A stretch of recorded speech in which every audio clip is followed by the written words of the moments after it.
नमस्कार. कविताज रेसिपीमध्ये तुम्हा सगळ्यांचं खूप खूप स्वागत आहे. आपण मागच्या एपिसोडमध्ये बघितलं lemon coriander soup weight loss recipe होती. आज पुन्हा एक मी तुम्हाला झिरो ऑइल रेसिपी दाखवते. मुळ्याचे भरलेली रोटी, मुळा भरलेली रोटी दाखवते. तर चला आता आपण पटकन वेळ न घालवता सुरू करूया. आता आपल्याला मुळ्याची रोटी आधी करण्यासाठी पीठ भिजवायला लागणार आहे. हे गव्हाचं पीठ आहे, 1 कप घेतलंय मी आणि अगदी चिमूटभर ह्याच्यामध्ये मीठ घालते मी. तेल आपण कुठेही वापरणार नाही आहोत. झिरो ऑइल रेसिपी म्हटलंय त्याच्यामुळे तेलाचा वापर आपण कुठेही करणार नाही आहोत. दिवाळीचं सगळं तेलकट तुपकट गोडाधोडाचं खाऊन सगळ्यांना असं वाटत असेल की आपण आता वजन कमी करायला पाहिजे, तर त्या दृष्टीने म्हणून ही रेसिपी मी तुम्हाला दाखवते. नॉर्मल आपलं पोळ्यांचं पीठ भिजवतो तसंच पीठ भिजवून घेते मी आता याचं. हे बघा माझं पीठ भिजवून होत आलंय. तेलाचा वापर मी अजिबात केलेला नाही आहे. तेलाचा हातसुद्धा लावणार नाही आहोत आपण. हे असं थोडंसं पीठ घेऊनच व्यवस्थित छान गोळा करून घेणार आहे मी. आता मळून घेणार आहे छानपैकी आणि आपण हे 20 मिनटं बाजूला ठेवून द्यायचं आहे हा गोळा. हे बघा हा अशा प्रकारे गोळा झालेला आहे आणि आता हे मी झाकून ठेवून देते. स्टफिंग जे करायचं आहे त्याच्यासाठी इथे मी अर्धा मुळा किसून घेतलेला आहे, म्हणजे साधारण 1 कप हा मुळा आहे. याच्यात आता हे मी थोडंसं मीठ घातलं आहे आणि हातानेच असं मीठ लावल्यानंतर चोळून घेतलं आहे, म्हणजे मुळ्याला अजून पाणी सुटेल. आणि आता आपण हा मुळ्याचा किस जो आहे तो पिळून घेणार आहोत. हे बघा अशा प्रकारे हा घट्ट पिळून घ्यायचा आहे.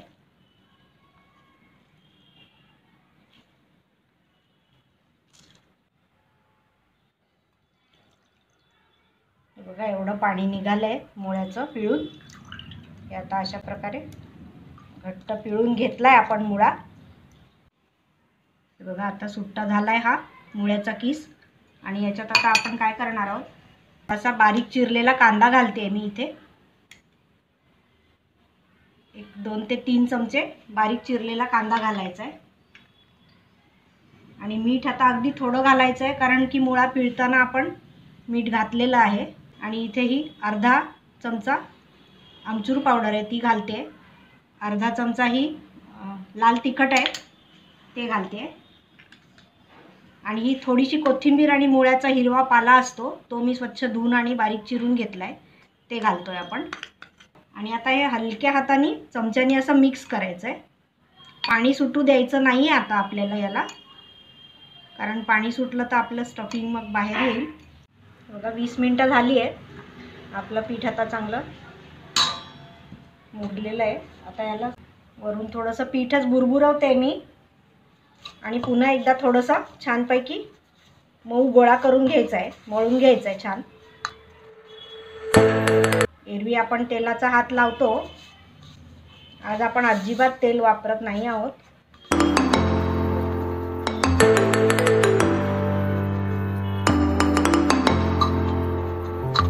हे बघा याचे असे गोळे करून घ्यायचेत.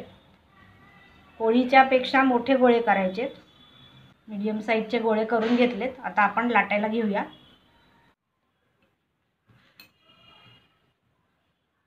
हे पीठ आहे इथे गव्हाचंच पीठ आहे, त्याच्यामध्ये असा हा गोळा बुडवून घेऊन लाटायचं आहे थोडंसं.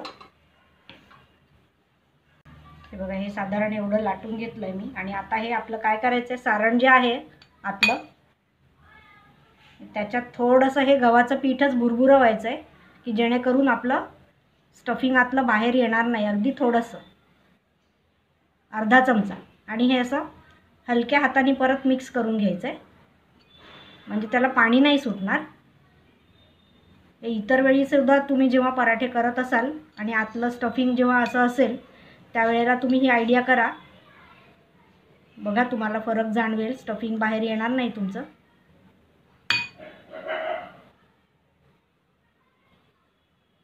आणि हे आता याच्यामध्ये आपण भरतोय.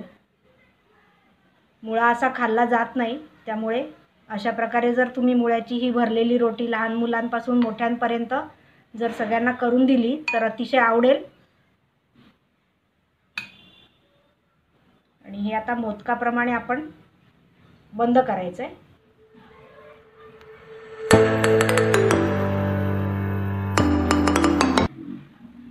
पीठ चिकटतं असं वाटलं तर पुन्हा हात पिठामध्ये बोटं बुडवून पिठानेच आपल्याला हे असं सील करून घ्यायचं आहे. या प्रकारे दुमडून घ्यायचं आहे. वरचा भाग पाहिजे तर एक्स्ट्रा वाटत असलं पीठ तर तुम्ही काढून पण टाकू शकता.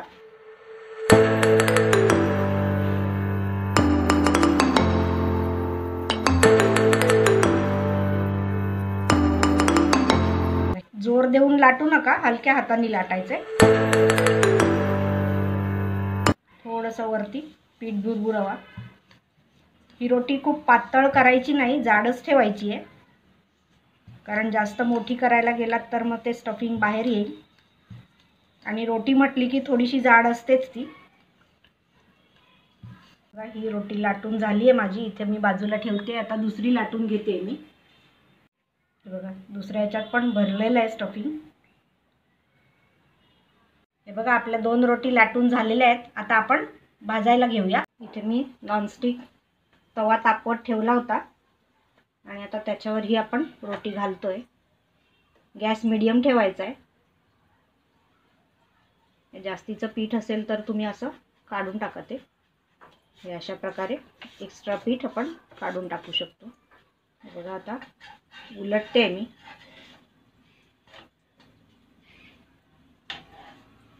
खरपूस भाजून घ्यायचं आहे आपल्याला. दोन्ही बाजूनी छान व्यवस्थित असं शेकून घ्यायची ही रोटी आपल्याला. हे बघा आपली ही रोटी खूप छान प्रकारे भाजली जाते विदाऊट तेल सुद्धा. हे बघा असं थोडंसं प्रेस करायचं आहे आणि छान खरपूस भाजून घ्यायची. आणि मस्त सुवास सुटलेला आहे मुळ्याचा, कांद्याचा आणि आतमध्ये जे आपण मसाला घातला आहे, आमचूर पावडर, तिखट सगळ्याचा मिश्रित असा छान सुगंध दरवळतोय ही रोटी भाजताना. हे बघा रोटी आपली छान भाजली गेली आहे. आता मी ही उतरवते. दुसरी रोटी सुद्धा आता मी भाजून घेते. आता इथे हे अर्धा कप दही आहे आणि पराठ्याबरोबर आपण आता रायतं करणार आहोत. दही फेटून घेतलंय मी आणि हा 1 चमचा कांदा घालते आणि हा चाट मसाला आहे तो घालते थोडा, अर्धा चमचा. आणि चवीसाठी मीठ. मी सैंधव वापरला तरी चालेल. आणि हे असं छान मिक्स करा. हे झालं आपलं रायतं तयार. आणि आता इथे आपले हे मुळ्याची भरलेली रोटी तयार आहे खाण्यासाठी. आणि हे रायतं आपण सर्व करतोय. आपली ही गरमागरम मुळा भरलेली रोटी आणि त्याच्याबरोबर रायतं तयार आहे. तर तुम्ही पण घरी पटकन करून बघा आणि तुमची मुळ्याची रोटी कशी झाली ते मला कमेंट बॉक्समध्ये कळवा. कसा वाटला तुम्हाला मुळ्याची भरलेली रोटी? आता तुम्ही विचार करत असाल की 0 ऑइल रेसिपी मी दाखवली, पण मुळाच का? तर मुळातले जे गुणधर्म आहेत ते अतिशय उपयुक्त असतात आपल्यासाठी. मुळा हा अँटीऑक्सिडंट भरपूर प्रमाणात असतात मुळ्यामध्ये. आणि खनिज म्हणजे मिनरल्स ज्याला म्हणतो आपण, ती पोटॅशियम आणि कॅल्शियम एकत्रित मिळून त्याची जी पोषण मूल्य आहेत ती हाय ब्लड प्रेशर लो करण्यासाठी मदत करतात. आणि अशा प्रकारे त्याच्यामुळे काय होतं की हार्ट डिसीजची रिस्क आहे ती कमी करायला मुळ्यामुळे मदत होते. मुळा हा नॅचरल नायट्रेट्सचा खूप मोठा स्रोत आहे, ज्याच्यामुळे ब्लड फ्लो म्हणजे रक्तप्रवाह आपला सुरळीत राहण्यास मदत होते. म्हणून तुम्हाला ही खास रेसिपी मी दाखवलेली आहे. तर तुम्ही नक्की घरी ट्राय करून बघा. आणि मला माहिती आहे की तुम्ही सगळेजण माझे व्हिडिओ बघत असता. ज्यांनी सबस्क्राईब नाही केलं आहे ते सुद्धा बघतात. पण पूर्ण व्हिडिओ बघा आणि पटकन सबस्क्राईब करा, लाईक करा, शेअर करा, कमेंट करायला विसरू नका. पुन्हा आता भेटूया एका अशाच छानशा रेसिपीसोबत. तोपर्यंत छान खात राहा, माझ्या रेसिपी ट्राय करत राहा. बाय.